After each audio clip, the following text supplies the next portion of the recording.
Hey guys, welcome back to your own YouTube channel, and I'm very excited to share another unique story with you. So आज की story का नाम है act of kindness and goodwill. So ये बात है mister Philip की, जो कि एक ऑफिस में काम किया करते थे और रोज़ शाम को अपना गाड़ी लेकर घर जाया करते थे। आज भी सेम सब कुछ चल रहा था। उन्होंने काम ख़त्म किया, नीचे उतरे और गाड़ी में बैठे। आज थोड़ा जल्दी में थे बिकॉज़ घर में कुछ मेहमान आने वाले थे। तभी उनकी नज़र रोड की दूसरी साइड एक बूढ़ी अम्मा पर पड़ी जो कि फ्रूट बेच रही थी। एकदम से मिस्टर फिलिप को याद आया, अरे आज तो वाइफ ने कहा था कि 2 किलो आम लेके आने हैं क्योंकि घर पे गेस्ट आने वाले हैं।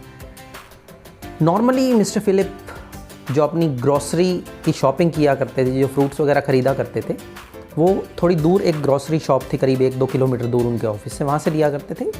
आज थोड़ा जल्दी में थे तो उन्होंने सोचा चलो अम्मा जी से ही फ्रूट लेके घर चलते हैं, थोड़ा टाइम बच जाएगा। उन्होंने रोड क्रॉस किया, अम्मा जी के पास गए और अम्मा जी से पूछा, अम्मा जी ये आम कैसे देंगे? तो बूढ़ी सी आवाज़ में अम्मा जी ने कहा कि बेटा आम 70 रुपये किलो। तो मिस्टर फिलिप ने कहा कि अम्मा जी मैं नॉर्मली एक ग्रॉसरी शॉप से फ्रूट परचेज़ करता हूँ और वो तो मुझे 50 रुपये किलो आम देते हैं, आप इतना ज़्यादा क्यों लगा रही हैं? तो अम्मा जी ने कहा बेटा मैं ग्रॉसरी शॉप के बराबर तो आपको रेट नहीं दे पाऊँगी, मैं उतना अफोर्ड नहीं कर सकती। हाँ, मैं आपको 60 रुपये किलो के हिसाब से आम दे दूँगी। तो मिस्टर फिलिप ने कहा ठीक है अम्मा जी, कोई प्रॉब्लम नहीं है। उन्होंने गाड़ी उठाई और ग्रॉसरी शॉप की तरफ चले गए। ग्रॉसरी शॉप पहुँचे, फ्रूट्स बहुत अच्छे से सजे हुए थे। उन्होंने बहुत अच्छे 2 किलो आम उठाए और ले जाकर कैशियर को कहा कि इन्हें पैक कर दीजिए। कैशियर ने उनको बिल दिया। 2 किलो आम का बिल था 200 रुपये, जिसे देखकर मिस्टर फिलिप थोड़े सरप्राइज हुए और उन्होंने इस स्टीप इंक्रीज प्राइस का कैशियर से रीज़न पूछा कि मैं 50 रुपये किलो आम लिया करता था, एकदम से आपने 100 रुपये आम कर दिए। I am your genuine customer, आपका पुराना कस्टमर हूँ, आप मेरे को इस पर कुछ डिस्काउंट तो दीजिए। लेकिन कैशियर ने कहा sir we do not bargain, हमारा प्राइस सेम है। उसके इस एटीट्यूड को देखकर मिस्टर फिलिप को थोड़ा सा बुरा लगा। उन्होंने 1 सेकंड के लिए सोचा, आम उठाए, वापस जगह पर रख दिए, गाड़ी लेकर सीधा उसी बूढ़ी अम्मा के पास पहुँचे।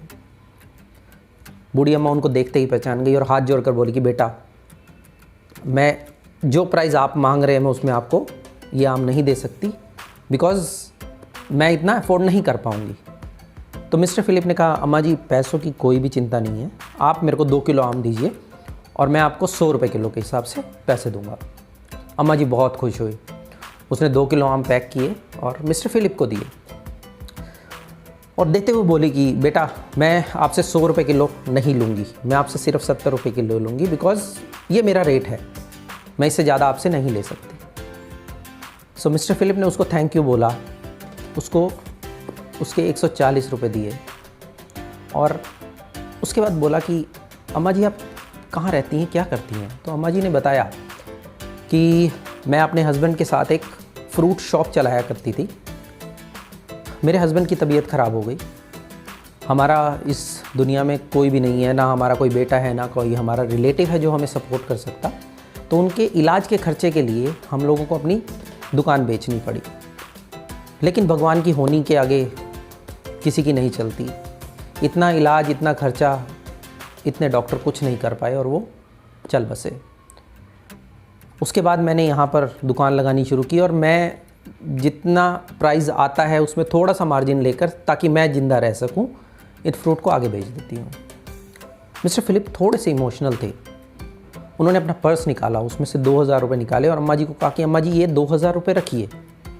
तो अम्मा जी ने वो लेने से मना कर दिया। तो मिस्टर फिलिप ने कहा अम्मा जी मैं आपको ये ऐसे नहीं दे रहा, मैं आपको प्रॉमिस करता हूँ कि आज के बाद मैं आपसे ही फ्रूट खरीदूँगा, और ये 2000 रुपये मैं क्यों दे रहा हूँ, मैं इसलिए दे रहा हूँ कि आप जाके दूसरे तरीके के फ्रूट भी खरीदिए। बिकॉज़ अगर कोई आपसे फ्रूट खरीदने आता है और उसमें ऑप्शन ज़्यादा मिलता है तो उसको अच्छा लगता है और आप भी ज़्यादा पैसे कमा पाओगे। और इसको, ये जो पैसे मैं आपको दे रहा हूँ, इसको मेरा एडवांस समझिए, जो कि मैं फ्रूट आपसे फ्यूचर में खरीदूँगा। अम्मा ने उसको आशीर्वाद दिया। मिस्टर फिलिप अपनी गाड़ी में बैठे फ्रूट के साथ, और घर जाते हुए उन्होंने अपने कुछ दोस्तों को कॉल किया और उनको रिकमेंड और रिक्वेस्ट किया कि आप इन्हीं अम्मा जी से फ्रूट खरीदिएगा। दोस्तों ने वैसा ही किया और आज अम्मा जी ठीक ठाक जीवन व्यतीत कर रही हैं बिकॉज ऑफ मिस्टर फिलिप।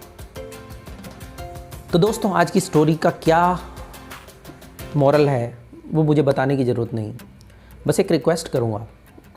आज की सिचुएशन भी कुछ ऐसी है, बहुत सारे लोगों ने अपनी जॉब खो दी है, बहुत सारे लोगों को एक्चुअली नीड है because of this lockdown, because of this corona.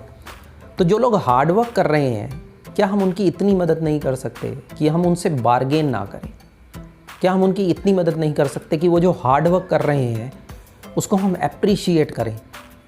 हम जितनी हेल्प कर सकते हैं लोगों की कर पाएंगे, बट और इस बात को ज़रूर याद रखिएगा कि जो भी हम करते हैं उनका, उस कर्म का फल हमें ज़रूर मिलता है।